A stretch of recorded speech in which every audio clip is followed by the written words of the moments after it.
Hi. It was a retwist day, so I've got myself bounded up, and that's why the bunny ears are here. How are you doing? I don't have much time. I have about less than 15 minutes before my pizzas are done and I gotta pull them out of the oven, so without further ado, I'm just gonna get right into it. First and foremost, new deck, very much led to get it. Super excited to use it. It is, I worked with it a little bit since I've gotten it, and my goodness, what a beautiful, beautiful thing. Hello. Right away, getting right into it. I don't know if that was supposed to be for me, but that one definitely wanted to fall out, so I'm gonna honor that.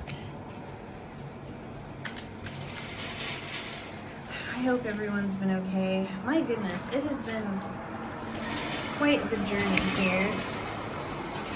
And I can't wait to share these. Can't wait to share these cards with you. This new deck is called the Spheres of Heaven Tarot. The ones that are facing down, I'm gonna put them back. These ones that popped out, I will keep them.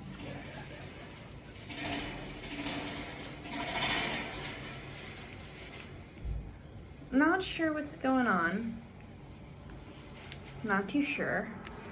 So I'm just gonna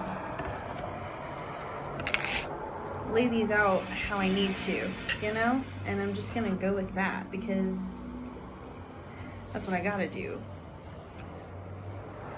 And frankly, I am being led with this pull to position cards a certain way. It's interesting. This is a very interesting pull. So I'm going to go ahead and get started explaining everything to you guys. The first, so you have two major arcana cards, and then you have some swords, some cups, and a wand. And I'm pretty sure I'm going to go ahead and put one of them back because honestly, that one didn't get called.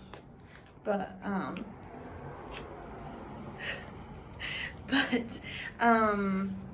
the rest, yeah, okay, so, first one, the Chariot, which is your first major arcana. Look how effing cool this artwork is. Look at this. And again, I'm gonna just do the reading and then we'll figure out what the hell it means later. So the Chariot, that's what we're going for. And as you know, we read from the manual in this bitch. So, driving force. In this card, we see the universal will expressing its need to move forward. Relentlessly, as the great occultist Eliphas Levi once said, all magic is in the will. This power, willpower, has taken on the form of a dashing chariot driver, a figure who leaves the comforts of the walled city and its lush gardens to pursue a journey with only a single unyielding goal: forward, ever forward. The charioteer has chosen a curious vehicle, a boxy wagon laden, like the charioteer themselves, with symbols. Their journey combines these powerful symbols, using their collective force to drive themselves forward for the sake of motion itself. The ultimate source of this movement is the astral will, granted to the charioteer by the star. This drives both wagon and driver on their implacable, triumphal passage. Implacable triumphant passage. They're using big words for this little book. I get it. Condense. So the chariot's on this side, and so I'm going to go to the other major arcana, which is the Devil card. Yeah, there it is. Look how scully. Which, interestingly, makes sense for the way that it was categorized, which I will get into later. But here's the Devil card. Hope you guys got a good look at that. And so, the adversary who teaches. The Devil is the polar opposite of the Hierophant, but, just like him, this strange spirit offers a vital lesson to those climbing the sacred peaks toward enlightenment. The Devil is a strange, paradoxical form, reveling in its task to teach humans that they are not free at all, but bound by their inability to acknowledge and therefore see beyond their own darkness. This bat-winged creature, which delights in its place beyond the moral order, has ascended from the abyss to make its sport. The Devil sees through the lies and hypocrisy of the human realm. Unlike us, its gaze pierces the murky shades of contradiction, the obscure complexities we can only grasp as a sick feeling when things don't add up. It is a beast associated with both Mercury and Saturn. Mercury for its role as unwelcome messenger, and Saturn as a nod to Saturnalia, the dark festival of reversal. By falling into the Devil's grip, its prisoners have suffered a reversal of fortune. But it is only a matter of time before they break free again, symbolized by the Dioscorian tradition of painting the figures the same color as the card's background. Like the snake in the Garden of Eden, it is easy to mistake the Devil for an adversary, but one might instead consider it an unexpected manifestation of the divine. Just like the snake, the serpent power, it is also rooted in the material world, hence its connection to the zodiac sign Capricorn. And like the snake, it uses trickery and suffering to teach humanity profound wisdom. So, let's get into it. On one side, on the Chariot side, there are two cup cards, the King of Cups and the Six of Cups. On the Devil side, there are two cards, the King of Swords and the Seven of Swords. And in the center, the Five of Wands. Let's go into it. On the Chariot side, hold on. We're going to read the Six of Cups, the beauty of love. Three rows of cups forming a natural pyramid, all three aspects of love, body, mind, and soul. Together form a complete, energizing union. This ideal form suggests that our state of love has attained perfection. But while this conclusion is compelling, it is not the end of the journey.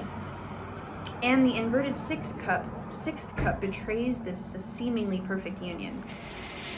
Whoever stops now to savor this beauty is in danger of being trapped in this mirage, mesmerized by the enticing power of narcissism and the ego.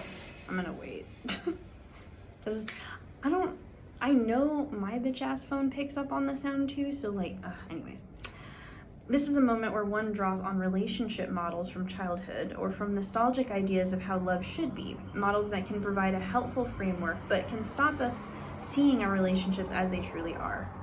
As such, this love can become distant from the objects of our affections, more self-involved.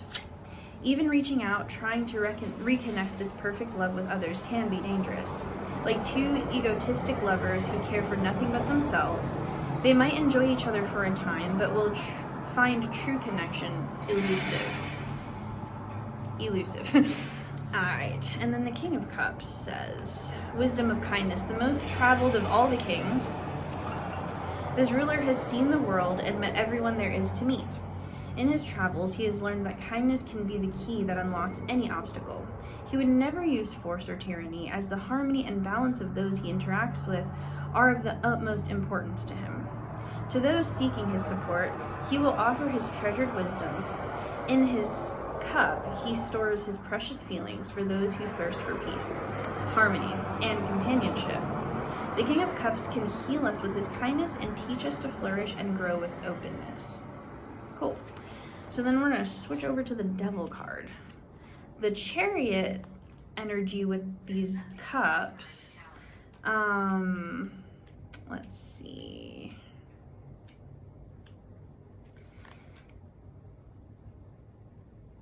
So in this one, it looks like movement is needed. And on this side, the energy, I'm assuming, is more of a transition or a shift, like a 180, like a bussy Yui. I feel like this devil card is telling you to bussy Yui, and then the chariot card is telling you to move in that direction.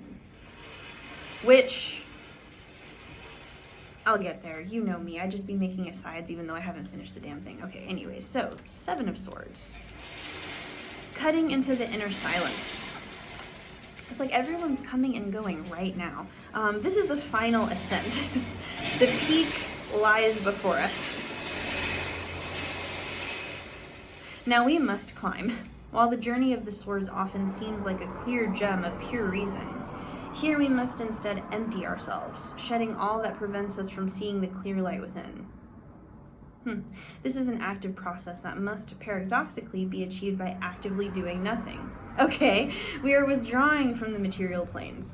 With every step toward the self, we see less of reality and instead glimpse more of what is truly real. Okay, yeah. I'm gonna shut my bitch ass up. I have a feeling I know what's happening for real this time. King of Swords. Wielding intellectual power, this fair young ruler is a determined master of the mind and wields it like a scepter. With it, he controls the people and the land around him. He employs armies of scribes, clerks, lawyers, thinkers, and tinkerers to do his bidding. Few are as brilliant as this young king in delegating tasks and thereby extending his reach. And moths are drawn to the light of his intellect as though to a flame. With elegance, the King of Swords pulls the strings of the net he has cast upon the world, constantly mending, reeling, cutting, and adjusting. He is drawn to the power of new ideas, and so, despite the supreme stability of his position, he ceaselessly pushes for change. He prefers the elegance of his flexible blade and mind to the blunt, powerful club held by his cousin, the King of Wands. So let's switch over to the wands, because apparently we're doing that next. And I didn't even show you these guys. I'll show them to you. Here it was the King of Cups. Look at that zaddy. Look how abundant zaddy looks. And then here is the Six of Cups right there. And then the Seven of Swords, looking hella mythical. And then you've got this yummy king we're about to talk about, the King of Swords. This one's more of like a young zaddy. The other one's more of a an older abundant zaddy. But anyways, he looks like he's sick and tired. He looks like a 30-year-old who's been doing too much with his life. This one looks like a zaddy who's just been abundant and grateful. Anyways, so King of Swords. I'm gonna quit making lore up. Wielding intellectual power. Oh wait, no, sorry. We did King of Swords, so now we're going to the cups, wands. Jesus. These noises. This is what happens when you're like fucking autistic. Everything is so goddamn distracting. Alright, Five of Wands, disharmony and conflict. With the Five of Wands, the harmony achieved in the Four of Wands breaks. Our creative energies, once stable, are now conflicting and can no longer sustain each other. The flame of inspiration has gone out, symbolized by the card's unlit blossom. Here you go. Our creativity now flows chaotically in all directions, symbolized by the card's stems, crisscrossing in many directions. The struggle is painful and frustrating, but necessary to break the gridlock of the previous card. The result of this clash is hard to predict. An immature seeker might be thrown by this obstacle, while a wiser, more mature mind could use this chaotic energy to push forward toward a breakthrough or resolution. Alright, listen, I'm not a fortune teller. I don't know what the hell's going on with you, okay? And I have like 1 minute before my pizza needs to come out of the oven. So I don't have much time with you, but to be completely honest with you, it sounds to me like you've got a transformation in escrow. Like, I thought this was more of a U-turn with the Devil card, but it actually sounds like you're being put somewhere else entirely. Like, this seems like you've been working on a binary code, as it were, and you're breaking free from your little matrix stuff, but now you have to elevate your brain. Now, I'm assuming you're a wiser person because you got a lot of king energy right here. So, like, that's pretty wise energy right there. That's cool. I don't know why I feel like I'm talking to a masculine energy. Every fucking card in here that has the opportunity, because this is an incredibly queer deck, by the way. Like, I've seen some things in this deck. And yeah, every single one of these is like some, like, Castlevania looking dude. Like some gorgeous ass Alucard looking person. So whoever you are, you must be gorgeous. But I'm assuming you're elevating your frequency, yes. Vibrational, cool, yes. But also, it kind of sounds like you're...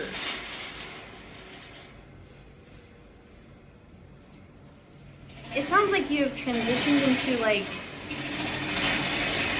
a totally different situation now. Like, yeah, you have all your tools, and yeah, you know what you're doing, but you're also kind of in the dark. My peer support specialist talked to me today, and it was everything and nothing all at once.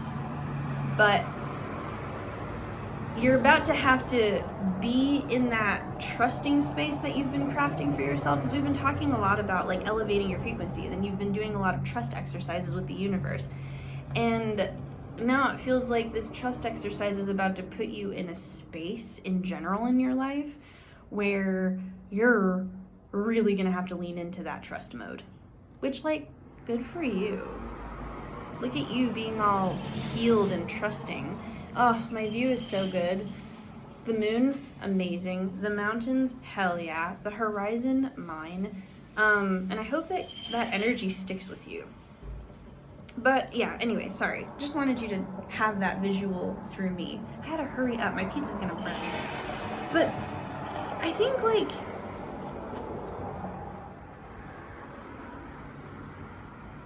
you're very, very wise. And it does feel like you know what to do. I think you're about to meet challenges you've never felt before. And these challenges are going to come with a lot of the skills that you've built up, however long you've been on this journey. And so all I feel like I have to say to you at this point is, like, I think you know clearly. I think you are being spoken to very clearly right now about the next phase of your development. And the only thing you're being asked to do is to remember your training. That's what it feels like. It honestly does feel like we're having, like, a matrix conversation where, like, you've already unplugged. You're not in there anymore. You're beyond the binary code. But you're gonna have to go back in for missions, and you gotta use your tools. All the things you've been training to do in the construct, you now have to apply back into the matrix because you got work to do. Good for you. Cool, cool, cool. Loving that for you. I say, I'm gonna burn my pizza and I stopped caring about your ass like 2 minutes ago. But I do love you, and I think that's great that you're gonna be doing cool, big people things. And, yeah, do that. Hell yeah. I love you. Mwah. Be a good bean. Bye.